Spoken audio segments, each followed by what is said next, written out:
Hello and welcome back to the Drop Step podcast. I'm once again joined by TrillBroDude. Last time we did a podcast together, Trill pointed out that my name is Jack Quantrill, his name is TrillBroDude, and I looked at him for a second confused, and then I thought, my God, am I an idiot? This is this palindromic, or it's just like we've got such synergy. My name ends, your name starts. It starts, yeah. It is perfect. And I have English background. You're in England. It's a match made in heaven, obviously. There are famous Quantrill cowboys. They're mentioned in a couple of westerns. So my granddad, who's really, really getting up there in age now, always speculates like, "Hey, we might be those guys that Clint Eastwood is talking about in that one western film you've watched." So the links just carry on. There's some real synergy here, and I'm hoping that maybe there's less synergy when we talk about the Atlantic Division today. We're doing an Atlantic Division preview, and by the time you guys are listening to this, one will have already been released. That's the Northwestern Division with Judd Walden. Recorded that yesterday. That was a lot of fun, but our takes were sort of in lockstep. And Trill, I think that you famously know ball. I'd like to say that I know ball as well, but hopefully there's some room for disagreement here. Just simply going through each of the teams in the Atlantic Division, sort of talking through their season. And one of the things that I like about this kind of episode is, yes, we're going to narrow in on what we find really interesting. But when you're talking about a division, when you're talking about 5 teams, there's room for comparison. There's room for league-wide stuff, which is why we're choosing to do that. It's also easier than getting 30 different podcast guests on. But Trill, as your special guest today, we're going to start off with the 76ers in the Atlantic Division. For the guys that maybe aren't locked onto the Patreon, aren't listening to Ball every day, monumental off-season for the 76ers, but how are you feeling about it, buddy? I feel about as good as I possibly could. I feel like last time I came on, we talked a little bit about like what happens if Paul George doesn't come to the Sixers. Well, we didn't have to live in that world. I think what we had come to an agreement on would be that someone like Brandon Ingram would be a nice backup plan for the Sixers, especially a team that really lacks wing play, lacks shot creation outside of the star players. And, I think getting Paul George for, free in free agency was huge for what they could do, especially with the rest of the team, because I think the reason I was most skeptical about Daryl Morey's plan is because, one, free agents don't move like they used to. It really is the first time that I can remember that I don't think Paul George is an all-NBA talent anymore, just to be clear. I think he's more of a fringe all-star type talent. But it is really the first time since 2018 that we've had, or 2019, so that we've had someone relatively close to their prime that was an all-NBA level player that moved teams. And I think that was the reason that I was the most skeptical of this plan. The Sixers have never historically gotten free agents. I kind of just assumed that eventually the Clippers would come to their senses, put the money on the table for Paul George. He gets to stay in LA with his family, where his parents are, and they would be happy, and he could end his career as a Clipper. And then the Sixers would kind of be stuck with, not really anywhere to go from there. But luckily what happened was not that, and the Sixers ended up stealing Paul George from the Clippers in free agency. And I actually, even beyond that, I was really impressed with the ancillary moves they were able to make beyond just the Paul George move, because I figured if they get Paul George, that's it. That's kind of the only splash they're able to make. But the market broke in their favor in many different ways this offseason. Not only did they get Paul George, but they also were able to get Andre Drummond, one of the best backup centers in the NBA, on a realistically cheap contract that if it doesn't work out again, they can move that. Caleb Martin on a scam deal that is really just a total disaster class from his agent to, lock him into that, not only lose money from the Miami deal that was on the table, but also to lock that in at 4 years. If Caleb comes in and has a great year next year, the Sixers have potential to have a real scam contract on the books. And I actually really like his fit with this team as a fourth or fifth guy in lineups. And then beyond that, Kelly Oubre coming back on a decent contract. Obviously, Kyle Lowry coming back on a vet min, and possibly another steal with Gershon Yabusele, who really stood out the Olympics as making an NBA comeback now. Like, if you had told me the Sixers were going to walk away from this offseason with all of their draft picks outside of the one that they used on Jared McCain in the draft. Get Paul George, get Caleb Martin, and then take a swing on a guy like Yabusele while still maintaining some veteran level depth. I would say home run, grand slam offseason. And I think that it took the Sixers from being, you know, a competitive team that will always make the playoffs. You have Joel Embiid on the team, you'll always make the playoffs. That, you know, you might be able to win a series like they have so many times and then lost in the second round to. I think this raises their ceiling and it keeps their options open for the upcoming deadline because now they still have all their picks. They brought back KJ Martin on that tradable contract. They have other pieces that they can trade that are further down, whether it is a Jared McCain who they just drafted or, you know, just to, you know, throw in some draft picks to get like a legit fifth starter. Yep. That's the only thing that I'm a little bit concerned about with this team. I actually think the bench depth is going to be fine for the regular season. I think the starters are going to be good because if you have Joel Embiid, Tyrese Maxey, and Paul George, they're your fourth and fifth spots for the starting lineup are just, it's on easy mode basically, no matter who those starters are. But I think the last piece of this is really getting one more quality rotation player, and they're set up well to do that. So I like I said, maintaining flexibility, keeping your stash, getting all these guys on outside of Paul George on like basically scam contracts, and to have a team that is basically not perfectly built around Joel Embiid and Tyrese Maxey, but at about as optimized as you can get. I couldn't be happier with the way things went. Yeah, it's just insane. I think from the point of view of what they were able to do, just like you said, after that Paul George signing, I've heard guys like Brian Favali talk about it and say it's clear when they were drawing up this CBA, they quite frankly didn't plan for a team to be able to like sign a max guy, then use their room exception, then bring their guys back with bird rights, etc. So it's really a case of sort of squeezing every little last thing that you could to get as many sort of playable regular season guys on the roster. What do you think the starting lineup's going to be? I've got it penciled in as Tyrese Maxey, Caleb Martin, Kelly Oubre, Paul George, and Joel Embiid. That probably feels, if it's not their starting lineup, it feels like their closing lineup to me.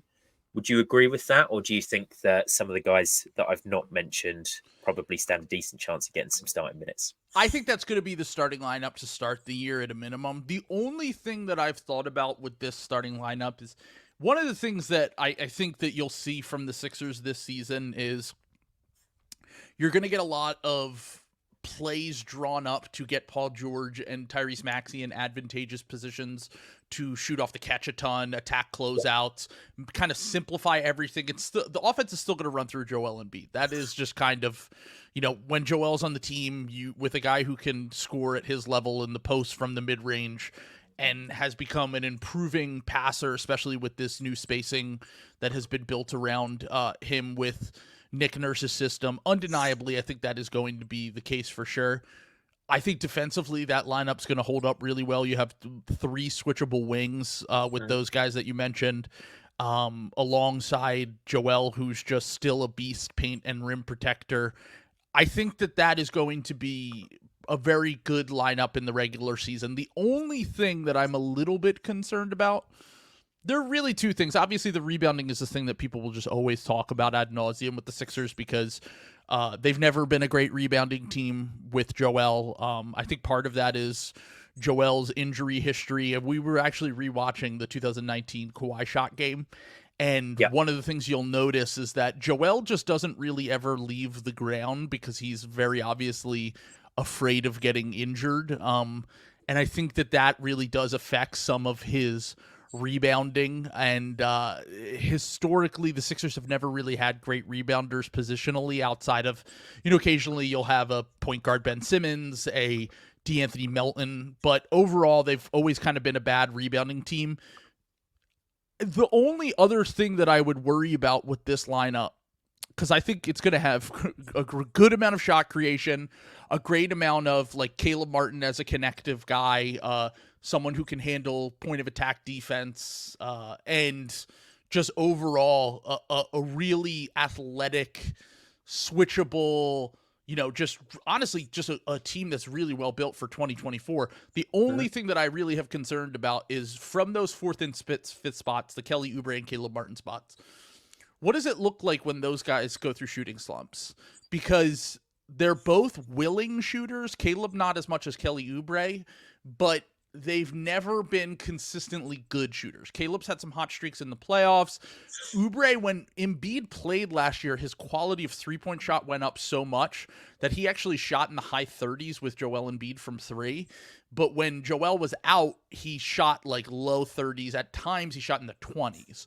So my question for this lineup is that fourth and fifth starter spot with Kelly Oubre and Caleb Martin a bit redundant? Because both of those guys, while defensively, I think they'll bring a lot to the table with the point of attack stuff, with the ability to switch and all that good stuff that you look for in your role player wings. Offensively, they're both shaky shooters. They're both great finishers, but they're not really creators at all. They're feeding off of the creation of other stars that will be in this lineup. And they're both guys that I would say Caleb less so than Kelly. Kelly can kind of be a record scratch guy. He tends to, stop the ball a lot, look to get his own shot. Does that really serve a purpose? Because as good as Kelly was, especially with when Joel was healthy last year for the Sixers, and at times they really needed that third scorer when you couldn't rely on Tobias. My thing that I do worry about with this is, does Kelly look to get his own way too often, and does he fit in with this with these guys, especially when you're looking at that other spot? Whereas last year we could put Batum there and he was a reliable spacer. What does it look like now that you remove that guy who's a connective piece on offense, who can space the floor, who can do all that stuff? So those are the only things I'm really worried about. But overall, I think that's a really good starting five. And I think their net rating is probably going to be off the charts, because any team that has Joel, and especially with complementary pieces, always has a great net rating. Yeah. But those are things I think they'll solve throughout the course of the season. And like I said, that mid-season move that might bump Kelly Oubre or Caleb Martin to the bench might be the key of really unlocking this thing. Yeah. Just to touch on a couple of those things, when you mentioned sort of Caleb Martin and Kelly Oubre being the guys that are potentially shaky three-point shooters, it instantly made me think of the Thunder Mavericks series, where what you saw from the OKC Thunder was Luka in pick and roll is usually a completely unstoppable action, and they sold out all ends up to just completely take the ball out of his hands, decrease the efficiency, make it as difficult as possible to score from the middle of the floor, to the point where usually in playoff settings you see weak shooters left open in the corners or above the breaks. In that Dallas series, you had PJ Washington left completely open, who has always been a completely credible sort of three-point shooter, particularly from the corners. So while you might have this offense that certainly last year threatened to be up in the 120s when both Tyrese Maxey and Joel Embiid were on the floor, it's just this idea of come playoff time, teams will do things that you're not going to face in the regular season whatsoever. And if you don't have the appropriate 45% guy from the corners to just say that is not an option for you today, then that could be something where it sort of comes unstuck. And the other thing that I think you touched on there that I really like is this idea of the KJ Martin trade and what exactly could they get come, I'm going to say the deadline. These moves very rarely happen before the deadline. So I went away and I did some homework in preparation for this. I've got, the slot father himself on. I'm ready for this. So I've looked at Trill, every single team in the NBA, and essentially looked and said, KJ is earning, I think, 7.9 million this year. And you can essentially, for me, get to, I would say, about $16 million all in without really sort of severely damaging the rotation. And that would be through sacrificing guys like Jared McCain, who fans might be pretty high on. That would be through getting rid of, an Eric Gordon, a Reggie Jackson, maybe a Ricky Council, dependent on what it is that you're exactly looking for.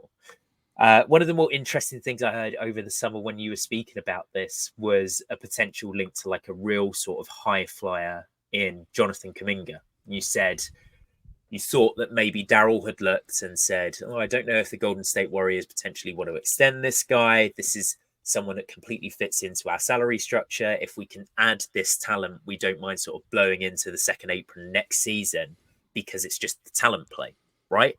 Yeah. Is a move like that realistic to expect? Or is it the kind of thing you'd favor? Because, like you said, you've got flexibility at the moment. I think like 5 tradable first round picks.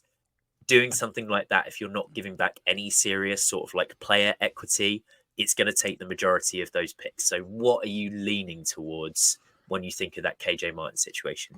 So just hitting on that Kuminga point real quick, I actually don't think it would take that much pick equity. I actually think that if you historically look at these trades that happen with guys who are on the verge that want to get really paid, like they want to get, Jonathan Kuminga is not a max level player right now. I don't know if he becomes one, but right now it's easy to say he's very obviously not a max level player. I think he's somewhere in that, if you believe in him, he's probably somewhere in that $18 to $25 million a year range where you'd be willing to pay him something along those lines. Golden State doesn't really seem like they want to do anything until they see another year of him. And considering how the way that they've handled it so far, with him and Steve Kerr not really seeing eye to eye, with him basically leaking a trade request on his rookie contract in year 3, which is virtually unheard of. I think historically speaking, if you look at these guys who are kind of unproven, who are kind of, just more theoretical than actual, those kind of trades generally aren't like, here's 5 first round picks. It's more like, here's, we'll give you whatever it takes to make the salary work, whether it's KJ Martin and Jared McCain or whatever, plus a first round pick and a swap or something along those lines. I think that those are the kind of moves that if Daryl Morey is making this move, I think that that's the kind of price the Sixers would be willing to pay. If it's more than that, I think that they would be like, whatever, we'll find someone else that will fit better. We're not going to trade a bunch and then turn around and pay this guy unless we think he's, James Harden, like Morey did so long ago. But now the Sixers are in a position where if you actually look at the history of Morey's moves since he's been hired, he doesn't ever really make these kind of moves. All of the moves that he makes, fans love the idea of this, and I came to this conclusion because we talked about like how hard it was for the Sixers to acquire players once they got Paul George. Well, that's where I looked around the league and I was like, what kind of contract? Because he talked about on the Rights to Ricky Sanchez podcast, he said we almost made a trade for this guy that would have moved the needle. And my thought went to Kuminga because he's one of the guys that's on a rookie contract. He's up for an extension. The Sixers at the time, this would have been before they even signed Caleb Martin and Yabusele. They really needed that wing, like forward depth. And I thought that could have been one of the kind of moves. Now, like I said, historically speaking, that really hasn't been his kind of move. He's gone for more of the sure thing. The youngest player he's ever traded for with the Sixers is DeAnthony Melton, who was 23 years old at the time, and they only gave up 1 first-round pick to get him. And it's also a guy that he drafted in Houston. So keep in mind, Daryl Morey has made all of his moves are for more veteran guys in their prime, proven talent that he can plug in. He hasn't really played the upside game. And now that the Sixers have kind of pushed in their chips, I would expect him to go more in that direction at this deadline, especially getting Caleb. Like, I think that there are 4 players on the team that I would be shocked if they ever traded them. Joel, Maxey, and PG are the 3 obvious ones. And then the 4th one is actually Caleb Martin, just because what we just discussed with like the value contract and how hard it is to find 2-way playable wings in the playoffs. I actually think that they're really going to value Caleb in a way that they probably wouldn't if he were making $20 million a year. But because he's on that $8 million a year contract, I think they're going to be looking to try to find other ways to kind of maximize this team. And I think that, I'll put it like this. I think you're right in that if they reach that, if they don't want to touch their starters, they don't want to touch their rotation, they will go in the direction of KJ Martin, Jared McCain, and then veteran minimum plus picks.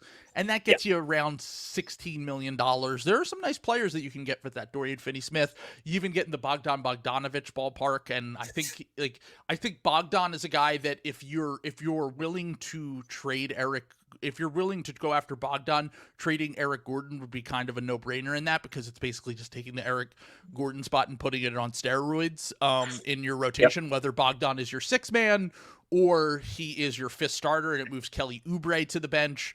There are moves out there that they can make with these with these things without really blowing up their rotation. But I do just want to put it out there. I think that if there was someone in that like $20 million range that became available, I think they would be willing to move on from Kelly Oubre, assuming what I said earlier was the case. Like, they find the starters to be a bit redundant. They're looking for a little bit more balance, and there might be someone else that they could get that, you know, Kelly makes $7.5 million next year, I believe. And I think they would be willing to include him if Yabusele is as good as they think he can be for them. If Caleb Martin is that fifth starter and they're looking to upgrade that fourth spot, I don't think he would be untouchable. Now, I don't think it's likely. I think he'll probably end up staying as well. And I think what you said is actually correct. But I wouldn't, you know, it wouldn't knock my socks off if they were willing to explore that in a trade if a team really was interested in him and they needed it for salary purposes. So let's stick with the premise of Kelly's off the table for now, because quite frankly, that's the research I've done. The other thing I'll say is, inversely, you mentioned that Daryl was always traded for the sure thing. In this scenario, the disparity between the talent that you can get for a first contract guy and a second contract guy by being willing to spend sort of like, you know, let's say $10 million in salary is massive. And it has massive implications for a team that I think probably sees themselves with like a 3-year window. You know, if you look at Joel, if you look at PG, if you look at the fact that Maxey is young as well, it's not necessarily one of those where you want to be bringing in another 30-year-old, another guy in his mid-30s. There is a upside swing where you can actually give yourself some real longevity by the time PG and Joel are actually aging out. So that's the only thing that I sort of had there, where I thought maybe he departs from that idea of going for the sure thing, because you can get a player archetype that isn't really accessible when it comes to the second contracts, like, you know, 15, 16 million. In fact, let's just go through the players that I've got written down real here. Quick on that.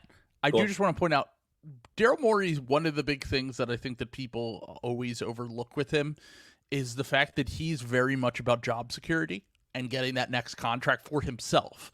Right, okay. That's a way to do it. Like, if you take a swing on Jonathan Kuminga and he turns into like a fringe all-star, then you're setting yourself up for, as you said, as PG and Embiid age, hopefully gracefully, that Maxey and Kuminga stepping into that next spot and helping them when they're not able to do as much of the heavy lifting. And they can be more, they're never going to be role players, but they can be, you know, more role malleable, I would say. I think that that's exactly the kind of, like, that, if he shifts his mindset, that would be why, I think, is that Daryl will tell you every year that he's in it to win a championship and he'll always be willing to push in the chips and blah, blah, blah. Daryl Morey is first and foremost about his own job security, and then secondary is all the other stuff. So that is a great point from you. Yeah. Yeah, so I would say that looking at the East, any of the teams that finished above the Sixers last year are just no-goes in terms of trade candidates. I don't see why, if you're competing, the Celtics, the Knicks, the Magic, the Cavaliers, the Bucks or the Pacers would pick up the phone once sort of at the trade deadline. So then you get to the Miami Heat. There's no way in hell anything like that's happening with the Caleb Martin situation. Maybe if they like really, really fall apart, you could start to have some discussions, but then they're one of those things. I don't even think they have anyone. Like, there's no one. Yeah, they're sort of 20 million and up or minimum contracts, so it doesn't really make sense. So when you look at the East, I don't have anyone from the Bulls that makes any sense, again, because of that salary disparity. I don't really think you need to bring in a guy like Ayo Dosunmu. I don't think Kobe White would make the most sense in a Tyrese Maxey sort of backcourt, so I'm writing off the Bulls. The Hawks, you've got Bogdanovic, like you said. That's definitely a move that makes sense. Again, it's one of those where you think, do I want another playoff defender, or do I want a playoff player that I know can sort of stick it offensively? And then you get towards the bottom of the conference. And I'm going to say now, the East is far less exciting than the West is. Once we get onto the West, you know, hold on to your hats, guys. It's like a Hot Ones episode. It's just going to get spicier and spicier. But the Raptors, to me, only have Kelly Olynyk. That makes sense. And if you've listened to Raptors Republic at all this year, or you watched them during the Olympics, Kelly looked a little bit washed. He looked slower than he has, which is saying something. Sorry if Sam is listening to this. I don't think he can play defensively anymore at the 5 in the playoffs. And you've got Drummond as well. Yeah. That's the thing. Where it's like, if you hadn't got Drummond, then maybe it makes sense because you can kind of run the same sort of like delay stuff at the top. If Joel sits, he's definitely not going to command as much attention offensively. But the Raptors, to me, are a no-go. The Hornets are potentially interesting if you want, the Martin brothers to play in the city of brotherly love. That's one that makes sense. And you don't have to give up a ton of pick equity to get that done. That could be sort of multiple seconds. KJ Martin, you call it a day. I think that's a fallback plan, to be clear. I think that's like we get to the deadline. There's no other moves to make. Here's KJ Martin in 2 seconds, and we'll take Cody Martin's basically expiring contract.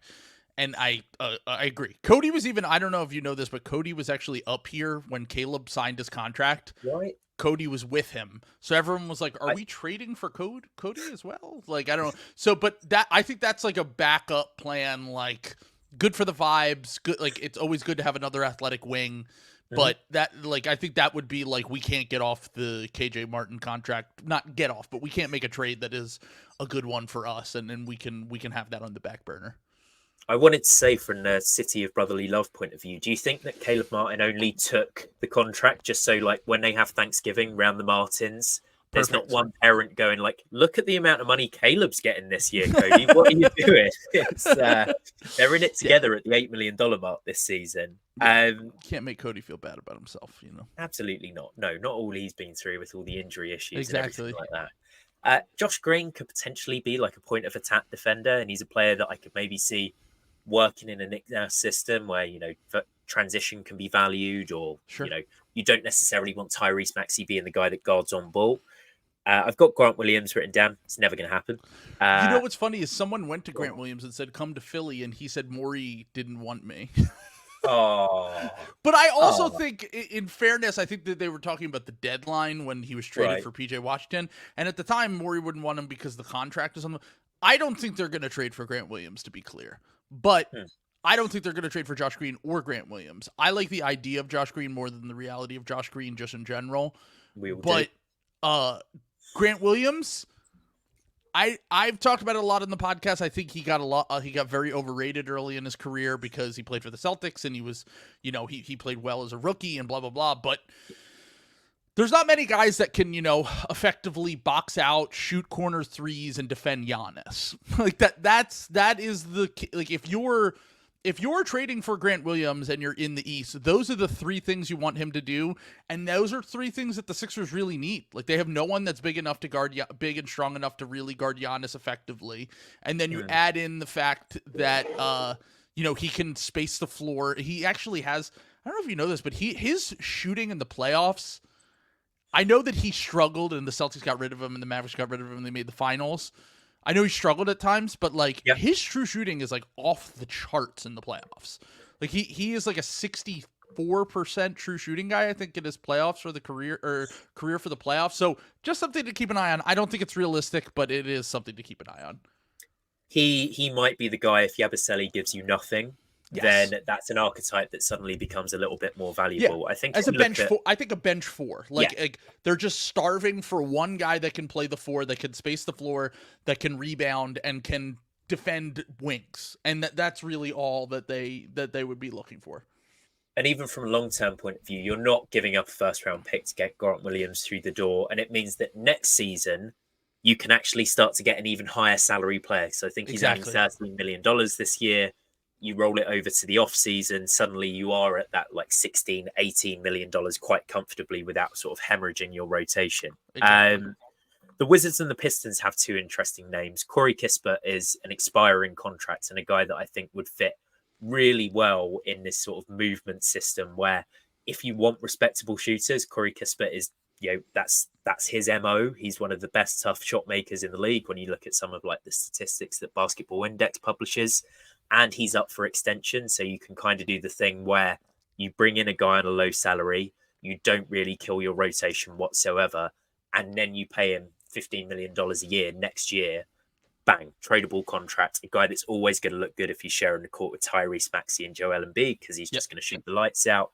He's an interesting name. And Simone Fontecchio is the guy from the Pistons that I think maybe would act as sort of like a halfway house between Grant Williams and Corey Kispert.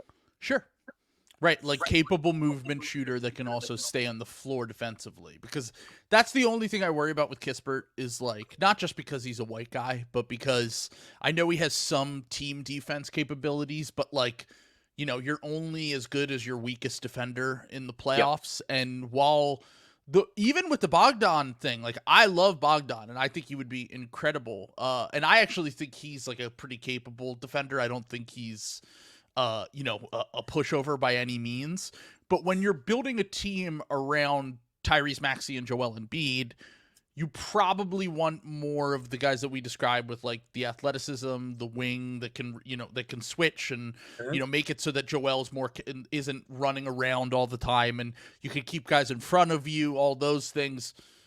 I actually, of all the guys we've discussed so far, Bogdan is still my favorite in terms of, because I just think about like, I think everyone's worried about how do you stop the Celtics. And my whole thing is like, I think the Pacers kind of showed you shouldn't worry about that. Even I know it sounds weird because the Pacers got swept, right?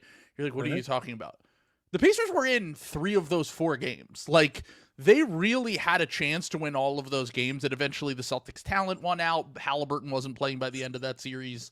So, I think Halliburton only played in the first game, maybe the second, little bit of the second game. But long story short, what I'm trying to get at here, there is a world where you're just trying to keep up with the offensive firepower of the Celtics, and you can't really worry about slowing them down as much.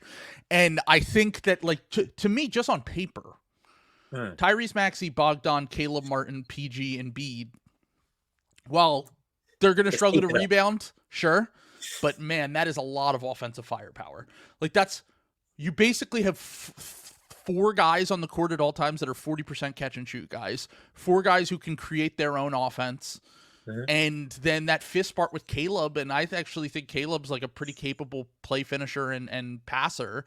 So like that would be like, if you want to toggle all the way on offense and just keep like a capable defense, that's the move that I would make so far. But the other guys you've discussed, like, I think the West definitely has more interesting names. Bogdan's really the only one in the East that I'm like, I would be considering to like actually move real assets to get. Yeah. The West has some great names, and I think that it probably starts in the West with the Clippers. I do not have them ranked very highly in sort of my Western Conference predictions going into next year, and they are role player central in terms of like, if you're just looking to bulk out the bench, if like you said, the starting lineup is always going to be good with Joel and Tyrese. You've got Chris Dunn, Derek Jones, and Terrence Mann, all as prospective guys that you can trade for. And I think that if you did Derek Jones Jr. and Chris Dunn, that's like $14 million. So you could actually add 2 guys in at the deadline if you're amalgamating salaries.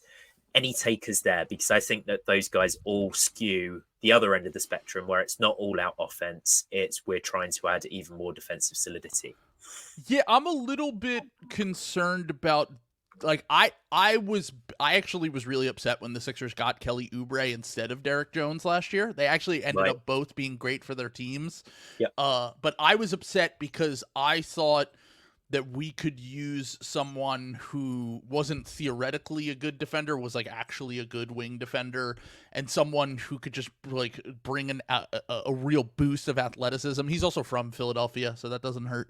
But my thing with Derek Jones is that I did get a little bit scared watching him in that Celtics series, where it was just like, oh man, when the shot goes cold and he's not playing with Luka. Because the Luka, like the vertical spacing that a Harden or a Luka can bring you, just finding guys that will constantly cut and catch lobs. I just feel like it's a little bit more, it's more advantageous to have that when you have these high level playmakers, the Trae Youngs, the Hardens, the LeBrons, the Lukas. Whereas the Sixers kind of have to all function around, like, everything orbits around Joel and Tyrese, but it's more a collective group of playmaking. as opposed to one guy that just does everything, and it makes the life a lot easier for some offensively limited players. Now the good news is that Derek Jones was actually one of the best connective passers in the NBA last year. He didn't have to do it a ton because he was a lot more like a play finisher. But if B-Ball Index has some stats about this, that he actually had the lowest touch time per assist in the NBA last year, I think. And that's something that the Sixers could always use. Like, I love Kelly Oubre. I think that there's a chance that Kelly Oubre could have the reverse of last year, where he was a lot more useful on a team that needed that third scorer. But now that they need guys that will just hit open shots, keep the ball moving, catch lobs, back cuts, all that stuff, there could be a little bit of regression from his usefulness, whereas a guy like Derek Jones would not. He would be basically a perfect fit, but you're always going to worry about the shot. And I worry the same thing with Caleb and Oubre, but Jones has times where he'll shoot 40% and he has times where he'll shoot 20%. Yeah. And I'm a little bit concerned just about him. And then Chris Dunn, who I know he's played well with Utah. I think that offensively, Utah and all of these 5-out teams make everyone look a little bit better offensively than they actually are.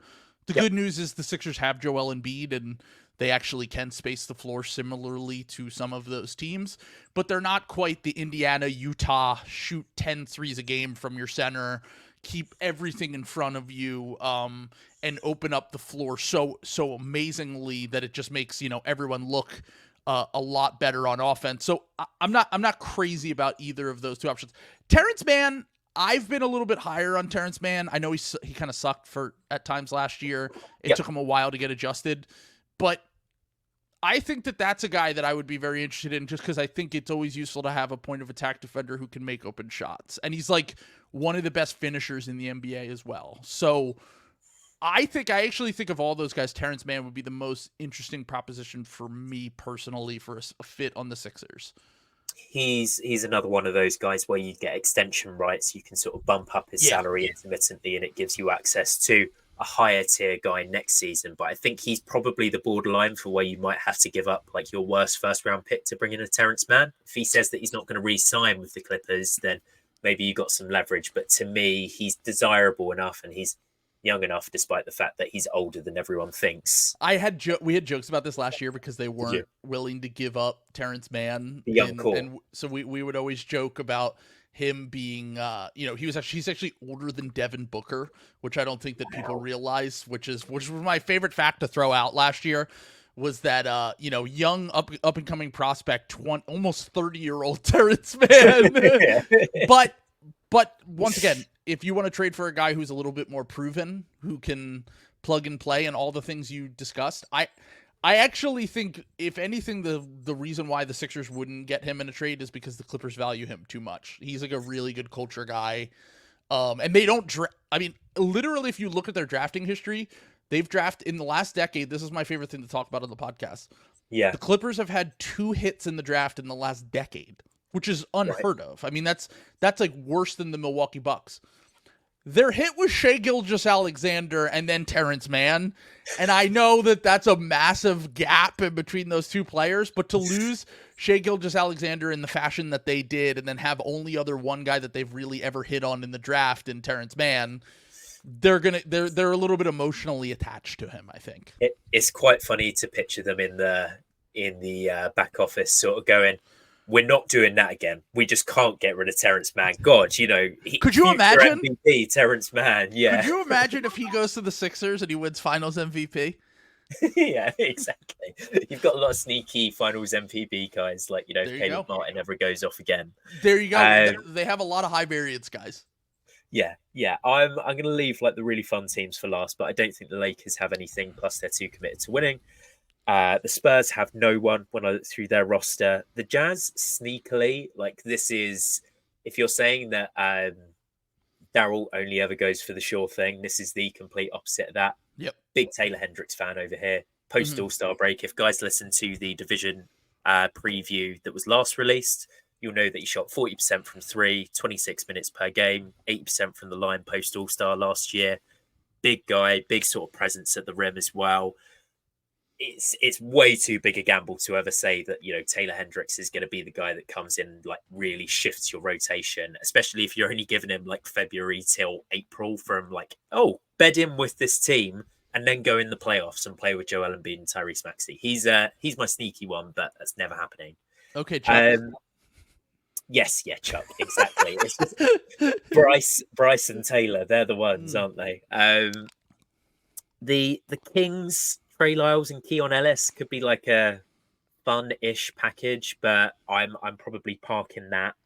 And that leaves you. I think Trey, they would be more willing to move on from Trey. But yeah. And actually, Trey could have some valuable, just like 4 minutes for the Sixers. And if Drummond proves to be unplayable, maybe some small ball 5 minutes. But yes. The Keon Ellis thing is like, if Devin Carter gets back, you know, if Colby Jones does anything, it's Sure. You're cashing in when he's shown value. I think he shot 42% from three on sort of limited volume last year. He's a guy I'm really excited about. He's on such a scam contract, though. Teams just never trade those minimum Him, guys. Vince Williams Jr. Yeah, I think I did a podcast with Parker Fleming where I sort of said to him, the Grizzlies should be building around Vince Williams Jr. just because it's too good to not utilize that. If the that market actually inefficiency. Works out. Exactly. Yeah. Rookie exactly. QB contract. 100%. That leaves you with three teams that I think have really interesting names, and that's the Pelicans, that's the Rockets, and that's the Blazers. Where do you want to start there? Because I think that the spiciest is the Pelicans, and that's just if they can't move Brandon Ingram, they can't move CJ McCollum, and it almost looks like maybe they're going to recommit to Brandon Ingram. Trey Murphy is up for extension. This is a team that does not want to pay the tax, and the 76ers could empty the clip, 5 first-round picks, and just say, Trey Murphy, you are our 3-4 of the future, of the now. You are the perfect guy for us to bring in. But I mean, the bidding war, it's the Zach Lowe thing where he says, you know, every couple of months, I've spoken to teams around the league. You know, teams are wondering if Trey Murphy ever came on the market. 25 teams would be interested. It's right. Could you win that bidding war? Because if you could, Trey Murphy is everything we've spoken about, sort of combined into one. So from everything I've ever heard from anyone that I talked to with the Pelicans, it's always been Zion's like the most untouchable, and then second is Trey Murphy, and then third it's like Trey and Herb are like second and third. Especially with Herb on that scam contract that they have him under now. I don't see a world in which they ever trade him, to be honest. If we want to reverse engineer this, same feeling I have about Jalen Johnson, where I'm actually higher on Jalen Johnson than I am on Trey Murphy. I think Trey Murphy's gotten a little bit overrated, personally. Okay. I think he's a really good player, don't get me wrong. I think any team would die to have a 6'9" wing that can shoot, that can handle the ball, that can finish around the rim. But to me, it's kind of like, we've discussed this in our Discord before, he's a little bit like a Cam Johnson type more so than like a Mikal Bridges, which, by the way, both very good players, not shorting him at all by any means. But with the amount of money that I think that he feels like he's due and what the contract of the market will dictate that he will get, I could see a world where he gets like $35 million a year, and then the team is like, maybe that was a little bit much for Trey Murphy. But at the same time, I don't think Daryl Morey's ever been in the market to overpay for these kind of guys. Like if it got to the point where like it was a realistic price, which the Pelicans have not shown to be even interested in trading him in the first place, so it wouldn't be. Yep. I think another team would easily outbid us. Like I actually think that we would probably not even be one of the teams that gets leaked as interested once we know what the price is. Because I think it would, if it were to take all of those draft picks, I think that they would say we're good. I think that the way that Daryl looks at team building is like, we'll just find 80% of that guy for 20% of the price. Like that's kind of, and Cam Johnson's another guy that like, if you wanted to throw Kelly Oubre into trades, then you just about get that. You can almost get to that Cam Johnson number. It basically comes down to like a 5-for-1 style trade. And while I do think Trey Murphy has more potential to be better than Cam Johnson, to be clear, I think that Daryl would rather go that route with a guy who's very obviously available, that is probably more a realistic price for the team and is cost controlled as well. He only makes like $22 million a year, I believe. Yep. So that's just from the Sixers perspective, even though I would kill to have him as our fifth starter. Like, I would love the idea of Trey Murphy as the fifth starter on the Sixers is like heaven to me. But I just don't find that to be super realistic personally. The guy that I would trade for first round picks for, 5 first round picks for, is Jalen Johnson. I think Jalen Johnson is going to be an all-star. I think Jalen Johnson is the perfect fit for what the Sixers need. He is basically what I always wanted Ben Simmons to be. Not quite the level of passer and playmaker as Ben, but like we'll hit the open threes. You can run offense through him. He can be a complimentary guy. He can defensively, you could put him on the other team's best wing. And he's going to give you that. And part of this is that I'm a little bit Sam brain for anyone who doesn't listen to Uniball. Sam does this thing where if a guy plays really well against his Celtics, he'll be like, oh my God, that guy's like, he loves Corey Kispert. Corey Kispert is one of the guys that he's like obsessed with. And I'm like, then I looked it up and Corey Kispert had like 2 20-point games against the Celtics. And I was like, oh, that makes sense. But, the guy, Jalen Johnson's the guy for me. He had like an incredible game against the Sixers. I can't even remember, but I think he had like 28 points, 16 rebounds, and 8 assists and like 4 blocks. It was like the best game I've ever seen from a 21-year-old against the Sixers. And I was like, how is this guy not as, and this was in January. I was like, how is this guy not like, first off, he barely played in the NBA by that point. Between the injuries and not playing his rookie year, I was just blown away by how good he looked. Yeah. And I know he was a high recruit coming out. Like, I knew people who were super high on him in that draft, but I'm just shocked that he is a guy that more teams aren't offering to overpay for it, even though Atlanta would probably do the Trey Murphy thing and say, we're good. We're going to keep the guy we drafted who's really good. Not to take your optimism and sort of blow it out the water, but it'd almost leave you in a sort of 1980 LA Lakers situation where you've got the aging big man for the half court, and then you've got Jalen Johnson who can sort of grab and go in that like frenetic Magic Johnson style, play make, keep you in transition. And Jalen Johnson is Magic Johnson. That's why they have the same name. I agree. Pretty much, man. I was talking to a guy on Twitter that said like he's our Scottie Pippen. He's going to be Scottie Pippen, but we'll see. I love him. Future Jalen Johnson episode in the works. I think he's great. I think that he's of the Kuminga, Trey Murphy 2021 wings. I'm highest on Jalen highest Johnson. Ceiling guy, other than Franz, I think. Yeah. Or Scotty. So, I forgot about Scotty. Yeah, Scotty too. Those three are like, you can't go wrong with any of them. With the Rockets, you've got Tari Eason and Cam Whitmore. Tari is the guy that you've described when speaking about who was it? The big body guy. It was Grant Williams at Seps. He's a major athlete, incredibly sort of aggressive defender, a guy that will get you out in transition. But I think with the injury record, it's something that's questionable. I do think it's more likely to be on the table just because of the plethora of players that Houston has. And it looks like one of those guys, if not two, is going to get squeezed out eventually. So any takers for Tari Eason or Cam Whitmore?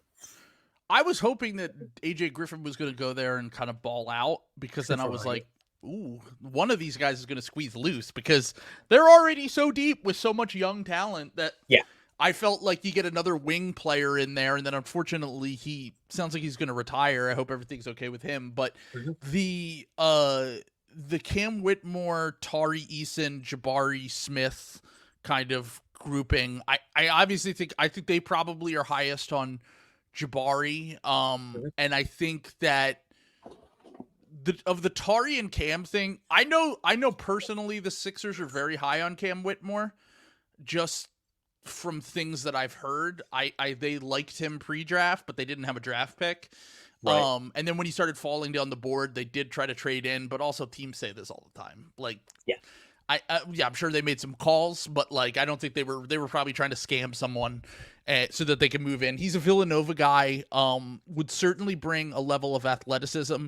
And the thing about Cam Whitmore that I'm like, I actually think went a little bit under the radar. First off, if you catch a random game where he has a good game, he looks like LeBron James out there running up. Like, it is incredible how athletic, and this guy is built like a tank. Like, he's a guy that I think of those three, I would imagine Tari is the one that they would be most likely to part with. only due to the fact that Tari is a little bit older than these guys. He's been injury prone, and as the team gets a little bit better, while I love Tari pre-draft, he was like 6 on my board in 2022. I think one of the things that has not come along yet is like the scoring prowess hasn't quite translated in the same way that I had anticipated coming into the NBA, partially due to the fact that like his handle's not very good, and his touch is like very wonky, where like he actually shoots well from the free throw line, can hit some open threes occasionally, but also shoots like 50% at the rim and is kind of a energy chaos ball that you could bring in off the bench. I think that he's, if anything, I think he would be very valuable to a team like the Sixers that needs rebounders. He's an insane offensive rebounder. He basically would do a better version of what Matisse Thybulle did for us all those years ago. He's going to cause turnovers. He's going to get the team out running. He's going to, you could put him on the other team's best player defensively. And I think that he's a guy that probably Houston would probably value a little bit too much for us to trade for him. But if you want to get a guy that you think can solve a lot of your problems and can be a fourth or fifth guy in a lot of lineups, I think Tari's a worthy bet. Like, I think I would give up probably a first-round pick and a swap for him, plus whatever salary it took to make happen, because I think that that's the kind of guy that the Sixers need. Yeah, it gets to a point with Houston where they've accumulated such valuable assets. It's like if you trade Cam Whitmore for anything less than like the 2 best firsts that the 76ers have available, that's probably not going to be any more enticing than it would be to a team like come superstar hunting time, come when they finally offer for Devin Booker, for example. Well, that's the thing is I've been saying Houston. I was hoping that Houston was, one, I hope that AJ Griffin balled out, and 2, I was hoping that Donovan Mitchell was going to be on their radar, because I thought if they trade one of Cam Whitmore or Tari Eason to the Cavs, can the Sixers step in and say, look, we'll give you 2 first-round picks for one of these guys? This was when we had cap space too. So I was like, oh my God, you get one of those guys and you could still get other players. Yeah. That was my idea. And then obviously that didn't work out. Houston's kind of at the point where like, I think that they'll probably take one more year. They'll see what happens with Jalen and Şengün, because you could tell me Jalen Green is an all-star 2 years from now, and you could tell me that he's a 6th man. Like, it could go either way for me. Yep. And then with Şengün, you could tell me that he is an all-NBA center, and everyone has been kind of stupid about a guy who's been highly productive. And you could also tell me that they trade him for Devin Booker. So that's kind of where I'm at with Houston. I think they wait one more year. They see what these guys do this next year. They try to pay him a year from now, and then they make their all-in trade next offseason is my guess.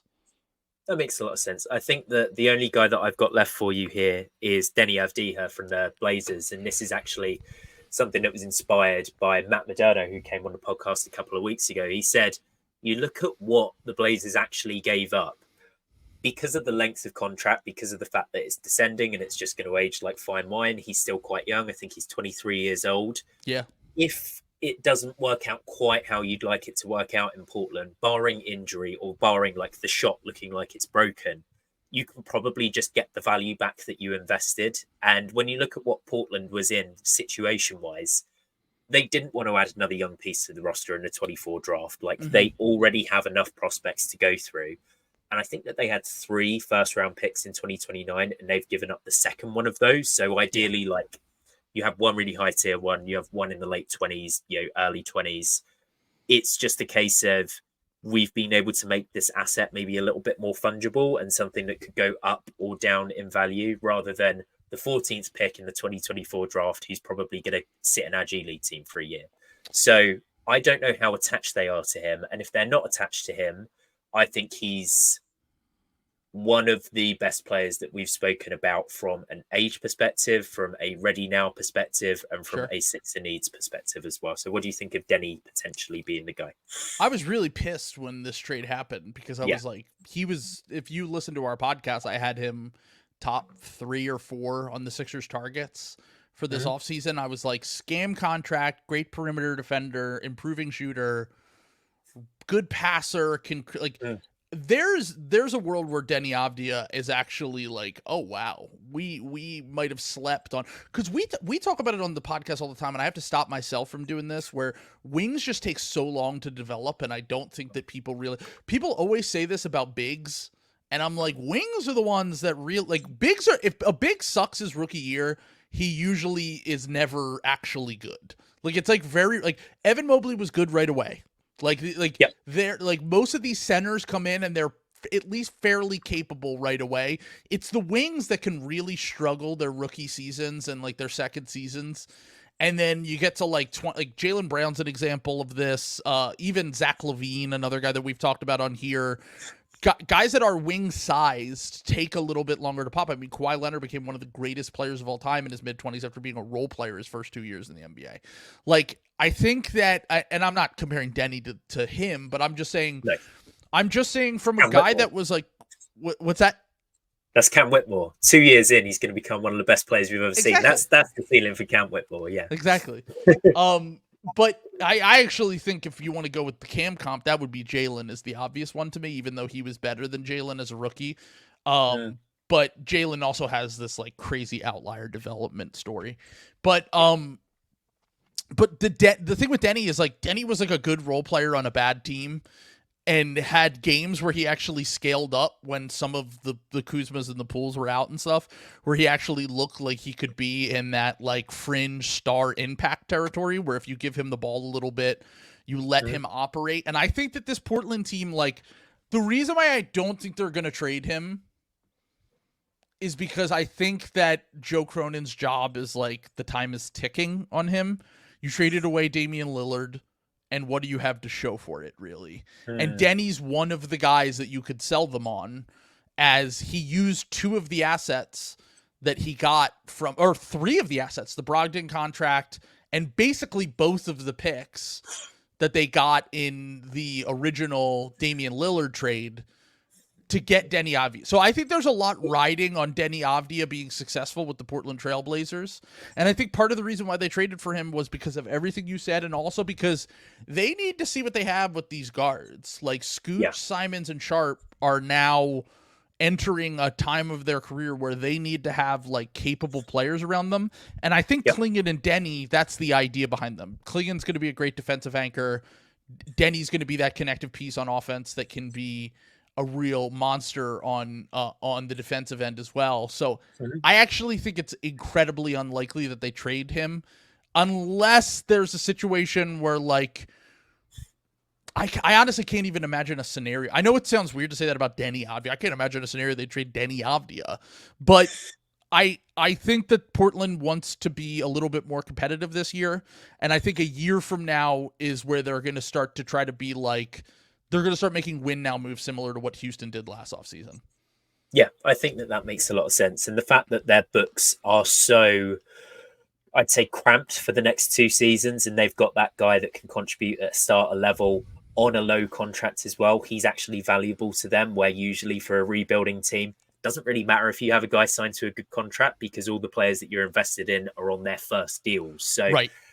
I definitely get what you mean where you say that he's stuck there. He is just someone, though, to me, that I think, you know, Maxey and Paul George, I know that Joel was, I think, probably the highest usage guy when he was actually healthy last year. I think it was like 38%.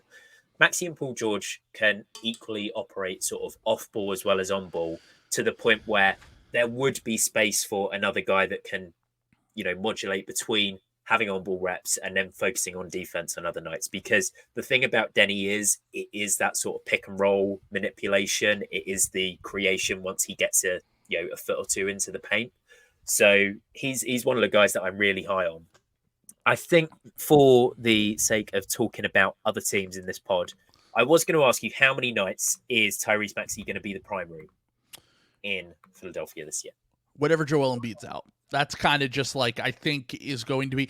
I think that the offense will still, even if it does, there might be nights where Maxey takes more shots. There might be nights where Maxey initiates more offense.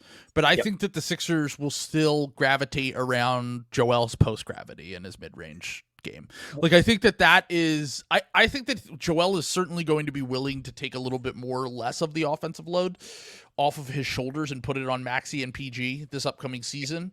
But I do think that Maxey is going to be one of those guys where he's going to be the lead creator on nights where Joel or PG are out, and he might need to take a little bit more on his shoulders. And I think, let's just say we split it up, like, percentage-wise.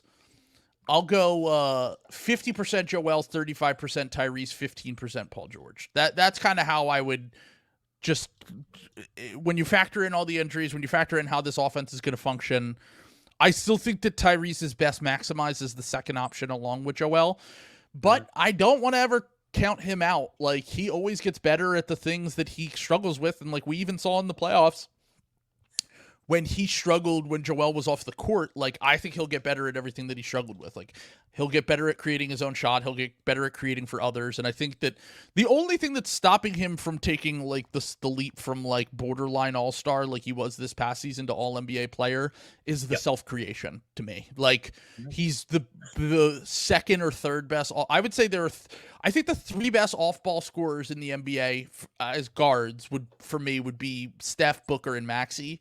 And I think that he will be optimized as a weapon that way, mostly still, as long as Joel and PG are healthy. And then I think the self-creation will kind of come into itself over the course of a season. He'll get better with pick and roll. Like, he actually had a really bad pull-up shooting three-point year last year. That won't be the case next year. Like, I guarantee you he's in the gym working on this all off season. And I think the only thing holding him back from being that all-NBA level player is just getting better at those little things. Yeah, I think that definitely makes more sense. So we're essentially saying that we're delaying the Brook Lopez transformation for Joel Embiid at least one more season, which is something 2 that we years. spoke about last time. The next 2 years, I think, are the very obviously Joel Embiid is the best player on this team with ancillary pieces that are great fitting around him. Yep. And then I think we will move slowly into the super Brook Lopez / aging Paul George, along with Tyrese hopefully becoming a superstar level creator. Like, if you look at his stats through age 23, they're pretty comparable to like every really good superstar guard. Like, he's on the right path. It's really just about like ironing out some of the self-creation stuff for him. Yeah, that definitely makes a lot of sense. And I almost look at Maxey and think, like, if you were to put him in a situation where he has to take on more sort of like number one style responsibilities. For example, if you swapped him out, if you swap Jalen Brunson and Tyrese Maxey right now, it's still a really favorable environment for Tyrese to go and cook. He's obviously not the guy that can sort of get to the mid-range and score at all three levels yet. He might be like the best 2-level scorer in the league, if you think about it, because the Morey ball scorer. Yes, yeah, massively. You can you can see exactly why it happened. But that's interesting. Yeah, so I think that we're very positive about the Sixers season. We're very positive about what they can do with this KJ Martin contract, because it gave us at least 45 minutes of content to talk about. For time's sake, we won't have a conversation about this, but I'm kind of shocked you didn't bring up Santi on the Grizzlies. Aldama? Yeah.